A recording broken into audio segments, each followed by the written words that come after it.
Vigneswaran ஆதிசித்தன் queen சார்பாக அனைவருக்கும் வணக்கம். புவி வாழ்த்த வாழ்க மிட்டு, புவி வாழ்த்த வாழ்க அனீஸ். 2 பேரும் இங்கதான் இருக்கீங்களா? புவி வாழ்த்து வாழ்க விஷ்ணு. நானும் அனிஷும் இங்கதான் இருக்கோம். 2 பேரும் எங்க அப்பா கனவுல வந்த சிவலிங்கம் பத்தி ஆன்மீக அதிசயம் வீடியோ பார்த்து இருக்கீங்களா? ரொம்ப டிஃபரெண்டாவும் இன்ட்ரெஸ்டிங்காவும் பாத்தீங்களா? எங்க அப்பா கனவுல 2 வருஷத்துக்கு முன்னாடியே இதெல்லாம் நடந்ததெல்லாம் வந்துருக்கு.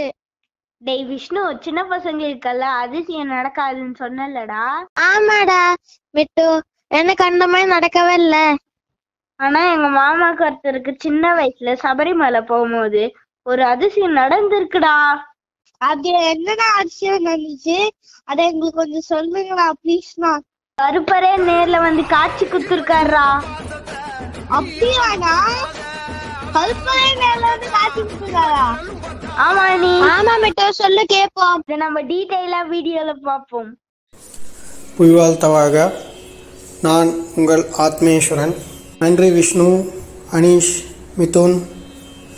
குழந்தைங்களா, இந்த வயசில் ஆன்மீகம் பேசுகிறதுங்கிறது ரொம்ப பெரிய விஷயம். அதுவும் ஆன்மீக அதிசயங்களை பற்றி பேசுகிறது ரொம்ப பெரிய விஷயம். உங்கள் எல்லாருக்கும் ஒரு குருவாக என்னுடைய வாழ்த்துக்கள். இப்போது நம்ம மிதுனுடைய மாமா வாழ்க்கையில் நடந்த அந்த சுவாரஸ்யமான அதிசயத்தை பற்றி பார்க்கலாம். அவர் மாமா யார், எந்த ஊரை சேர்ந்தவர் அப்படின்னா திருவத்தியூர், சென்னை திருவத்தியூரை சேர்ந்தவர். அவர் பேர் விக்னேஸ்வர் என்கிற விக்கி. அவர் கோயிலில் பூஜை இந்த மாதிரி பண்ணிகிட்ருக்காரு. இப்போது அவருடைய வயசு 29. இந்த சம்பவம் நடந்தப்போ அவருடைய வயசு 12. அதாவது அவர் 3வது தடவை மணிகண்ட சாமியாக சபரிமலைக்கு போகிறார். இதில் என்ன ஒரு சுவாரஸ்யமான விஷயம்னா, அந்த சபரிமலை யாத்திரைக்கு முன்னாடி வழக்கமாக அந்த ஐயப்பமார்கள் பூஜை போடுவாங்க. பூஜை போட்டு அன்னதானம் பண்ணுவாங்க. அதே மாதிரி ஒரு பெரிய பூஜை போட்டு அன்னதானம் பண்ணியிருக்காங்க. அப்போது ஒருத்தர் மேலே கருப்பசாமி விக்னேஸ்வரனை கூப்பிட்டு, தம்பி நீ தொலைஞ்சாலும் கவலைப்படாத, நான் உனக்கு துணையாக இருந்து உனக்கு வழிகாட்டுவேன் அப்படின்னு சொல்லி ஆசீர்வாதம் பண்ணிட்டு போயிருக்கார்.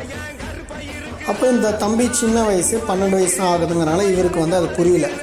இப்போ இவர் சுற்றி இருக்கவங்களே கேட்டிருக்காரு, எதுக்கு இப்படி சொன்னார் அப்படின்னு கேட்டிருக்காரு. அப்போ மற்றவங்க என்ன சொல்லியிருக்காங்க, இல்லைடா நீ சின்ன பையனில் ஏதாவது வாங்கி சாப்பிட்டுட்டு அப்படி போயிடுவியோ அப்படிங்கிற ஒரு இதில் தான் அவர் சொல்லியிருப்பார். ஏதாவது வாங்கி சாப்பிட்டு பிஸ்கெட் ஏதாவது வாங்கி கொடுத்தாங்களா, ஏதாவது சாப்பிட்டுட்டு பராக்கா பார்த்துட்டு அப்படியே போயிடுவேன், அதனால் அப்படி சொல்லியிருப்பார், வேறு ஒன்றும் இல்லை அப்படின்னு சொல்லியிருக்காங்க. சரின்னு இவங்க யாத்திரைக்கு கிளம்புறாங்க. அது ஒரு பெரிய குரூப்பாக தான் இவங்க சபரிமலை யாத்திரை கிளம்புறாங்க. சபரிமலை யாத்திரை இவங்க கிளம்பும் போது இவங்க சித்தப்பா இவருக்கு துணையாக இருக்கிறவர். இவங்க சித்தப்பா தான் இவருக்கு துணையாக வராரு. இவர் பக்கத்து சீட்லேயே உட்காந்து தான் வரார். எப்பவுமே சபரிமலை போகும்போது உங்களுக்கு பெரிய பாதை ஆரம்பிக்கிற இடத்துல மீன்களுக்கு பொறி போட்டுட்டு போவாங்க. அதே மாதிரி மீன்களுக்கு இவங்களும் பொறி போட்டிருக்காங்க. இந்த குரூப்பில் இருக்க எல்லாருமே ஒன்றா தான் நடக்க ஆரம்பிச்சிருக்காங்க. கொஞ்சம் தூரம் நடந்தாங்க. ஒரு 6-7 மணிக்கு அப்புறம் பார்த்திங்கன்னா 6-7 மணி நேரம் கிட்ட ஆன அப்புறம் ஒரு இடத்துல 2ஆக இடம் பிரிஞ்சிருக்கு. ஸோ இவங்க சித்தப்பாவும் விக்னேஸ்வரனும் பேசிக்கிட்டே ஒரு தப்பான பாதையில் வந்துடுறாங்க. அதுவும் கொஞ்சம் நஞ்சம் இல்லைங்க, கிட்டத்தட்ட ஒரு 5 மணி நேரம் நடந்த அப்புறம் அவங்க திரும்பி பார்த்துருக்காங்க, யாருமே இல்லை, கடை எதுவுமே வரலை. அங்கே தான் இவங்களுக்கு சந்தேகம் வந்திருக்கு. என்னடா கடை ஒன்றுமே இல்லையே, இந்த இடத்துக்கு நம்ம மட்டும் தனியாக இருக்கோமே அப்படின்னு ஒரு சந்தேகம் வந்திருக்கு. சரி பரவாயில்ல, இன்னும் கொஞ்சம் தூரம் நடந்து பார்க்கலாம் அப்படின்னு சொல்லி இன்னும் கொஞ்சம் தூரம் போயிருக்காங்க. அப்போ ராத்திரி ஆயிடுச்சு. சரி இது கரெக்டான பாதையான்னு தெரியல, ஒரு மேடு மாதிரி வந்திருக்கு, இதை விட்டால் இதுக்கப்புறம் இந்த மாதிரி இடம் கிடைக்குமான்னு தெரியாது அப்படிங்கிற ஒரு நோக்கத்தில் சரின்னு அவங்க அங்கேயே அன்றைக்கி நைட்டு படுத்துடலாம் அப்படின்னு சொல்லி அவங்க கொண்டு வந்திருந்த பழங்கள் பிஸ்கெட் ஐட்டங்களை சாப்பிட்டுட்டு அன்றைக்கி நைட் அவங்க பசியை தீர்த்துட்டு அவங்க படுத்துடுறாங்க. படுத்துட்டு காலையில் வந்து ஏந்திக்கிறாங்க. அப்போவுமே பார்த்தா யாருமே போன தடமும் தெரியல, கடை எதுவுமே இல்லைன்னும் போது அவங்க சித்தப்பா வந்து அப்போ தான் யூகிக்கிறாரு, நம்ம வந்து தப்பான ஒரு பாதைக்கு வந்துட்டோம் அப்படின்னு. சரி, அதுக்கப்புறம் இவங்களுக்கு என்ன பண்ணுறதுன்னு தெரியல. சரி, கொஞ்ச நேரம் வெயிட் பண்ணி பார்க்கலாம் அப்படின்னா வந்து இந்த விக்னேஸ்வரனுக்கு வந்து என்ன ஆகுதுன்னா பசி வந்து ரொம்ப ஜாஸ்தியாக வந்துடுது. பசி வரனால அவன் என்ன பண்ணுறான், அவன் சித்தப்பா கிட்ட பசிக்குதுப்பா என்னால் தாங்க முடியல அப்படின்றான். அப்போ வந்து சரி ஓகே வேறு வழி இல்லைன்னு சொல்லி இருமுடியை பிரித்து இருமுடியில் இருக்க பொரி, அவல் பொரி, வெல்லம் இதெல்லாம் வந்து சாப்பிட்டு அவன் பசியை வந்து அவன் போக்கிறான். போக்கி கொஞ்ச நேரம் ஆகுது, அவன் அங்கேயே இருக்கிறாங்க. அவங்களுக்கு என்ன பண்ணுறது எப்படி போகிறதுன்னு தெரியல. வந்த பாதைக்கே திரும்பி போனால் கூட கிட்டத்தட்ட ஒரு 8 மணி நேரத்துக்கு மேலே நடக்க வேண்டியிருக்கும். இதில் நடுவில் இந்த பூச்சிகள் தொல்லை அதெல்லாம் வேறு அவங்களுக்கு இருந்தது. ஒரு சைடு பயம் வேறு, மிருகங்கள் ஏதாவது வந்துருமா அப்படின்ட்டு. அதனால் அவங்க அந்த மேட்டான இடத்த விட்டு எங்கேயுமே போகலை. அந்த மேட்டான இடத்துலையே வந்து அவங்க இருந்துடுறாங்க. கொஞ்ச நேரம் கழித்து திரும்பி வந்து பசி வருது. பசி வரும்போது அவங்க வந்து அந்த பையன் வந்து கொஞ்சம் கத்த ஆரம்பிச்சிடுறான். அதாவது வந்து என்ன பையனை பசி தாங்க முடியல அப்படின்னு வந்து கத்த ஆரம்பிச்சிடுறான். அவங்க சித்தப்பாவுக்கு வந்து என்ன பண்ணுறதுன்னே அப்போ தெரியல. அந்த மாதிரி நேரத்தில் என்ன ஆகுதுன்னா ஒரு கை விக்னேஸ்வரனுடைய தோளில் வந்து ஒரு கை வந்து வருது. அப்போ ஒரு பதறி போய் திரும்பி பார்க்குறாரு. திரும்பி பார்க்குற இடத்துல என்ன ஆகுது அப்படின்னு பார்த்தீங்கன்னா ரொம்ப ஒரு தெய்வ சொரூபமிக்க ஒரு உருவம், ஒரு வயசான கோலம், கையில் வந்து ஒரு குச்சி, அதாவது வந்து நடக்கிற ஸ்டிக்கில் ஒரு காட்டில் இருக்க ஒரு மரத்தோடைய குச்சியை கையில் வச்சுட்டு பார்க்கவே வந்து மிகப்பெரிய ஐஸ்வர்யமாக அந்த உருவம் வந்து நிற்கிது. ஒரு வயசான தாத்தா உருவம் வந்து அங்கே நிற்கிது. நின்றுட்டு அவர் வந்து என்ன சொல்கிறாருன்னா, എന്താണ് മക്കളെ, തെറ്റായ വഴിക്ക് കുട്ടീനെ വിളിച്ചിട്ട് വന്നിട്ടുണ്ട്. ഈ വഴി തെറ്റാണെന്ന് നിങ്ങൾ അറിഞ്ഞില്ല. എത്ര ദൂരം വന്നിട്ട് അറിയാമോ? കുട്ടിക്ക് എത്ര വിശപ്പും ദാവും സഹിച്ചിട്ടുണ്ടാവും. നേരെ മുന്നോട്ട് പോയി വലത്തോട്ട് തിരിയാം. അവിടെ അയ്യപ്പൻ ഭക്തന്മാർ പോകുന്നുണ്ട്, അവരോടൊപ്പം പോകാം.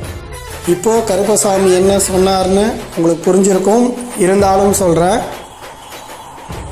சின்ன பையனை கூட்டிகிட்டு தப்பான வழியில் வந்திருக்கியே, உனக்கு தப்பான வழின்னு தெரியலையா, கரெக்டாக கூட்டிகிட்டு போக மாட்டியா அப்படின்னு திட்டிட்டு நேராக போய் வலது பக்கமாக போனீங்கன்னா கொஞ்சம் தூரத்தில் வந்து ஐயப்ப பக்தர்கள் பார்க்கலாம் அப்படின்னு சொல்கிறார். ஒரு 2 அடி இவங்க எடுத்து வைக்கிறாங்க. அந்த இடத்துல வந்து இவங்களுக்கு உடம்பெல்லாம் அப்படியே புல் அரிக்குது. பயங்கரமாக வந்து புல் அரித்து நிற்கிறாங்க 2 பேரும். அதே மாதிரி அவர் அங்கேருந்து வரத்துக்குள்ளே அவர்கிட்ட வந்து ஒரு ஆசீர்வாதம் வந்து வாங்கிடுறாங்க. வாங்கிட்டு தான் இவங்க 2 அடி எடுத்து வைக்கிறாங்க. உடம்பெல்லாம் புல் அரிக்குது. என்னன்னு தெரியலன்னு திரும்பி பார்த்தா இவங்க என்ன யோசித்து திரும்பி பார்க்குறாங்க அப்படின்னா, சரி அவர் வயசானவராச்சே, நம்மளாலே நடந்து போக முடியல, அப்போ அவரை வந்து நம்ம கூட்டிகிட்டு போகலாம் அப்படின்னு யோசிச்சுட்டு திரும்பி பார்க்குறாங்க. திரும்பி பார்த்தா அந்த இடத்துல வந்து அவர் இல்லை.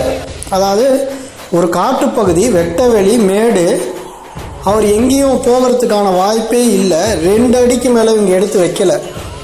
இதை பார்த்த ஒரு நேரத்தில் அவங்களுக்கு அப்படியே கண்ணில் வந்து தண்ணியாக வருது. 2 பேருக்கும் வந்து கண்ணில் தண்ணியாக வருது.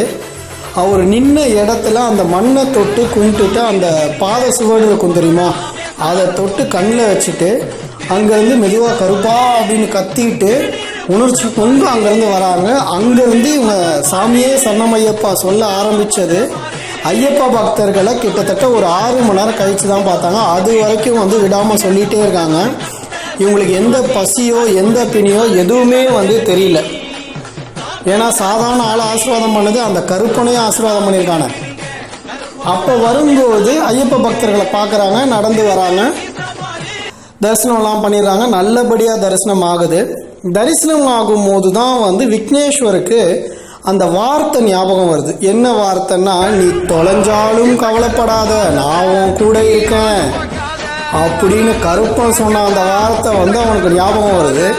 அந்த இடத்துல உடம்பெல்லாம் புல் அரிச்சு அவன் சாமியே சரணம் ஐயப்பா அப்படின்னு கத்துனது அந்த ஐயப்பனுக்கே வந்து நன்றி சொல்கிற மாதிரி இருந்தது.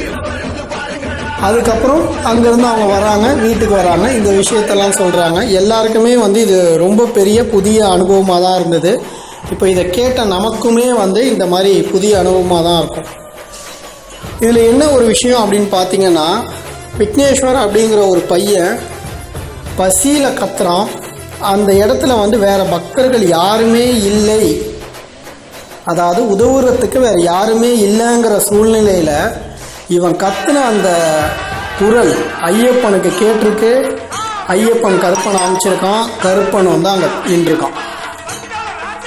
யாருமே இல்லாத இடத்துல ஒரு உண்மையான பக்தனுக்கு எந்த தீங்கும் நேர விடாமல் கண்டிப்பாக வந்து இறைவன் காப்பாற்றுவார் அப்படிங்கிறத வந்து நம்ம இதில் தெரிஞ்சுக்கலாம். இதே மாதிரி உங்கள் வாழ்க்கையில் நடந்த அற்புதங்களை எங்களுக்கு சொல்லுங்கள். நாங்கள் அதை கண்டிப்பாக வீடியோவை போட ரெடியாக தான் இருக்கோம்.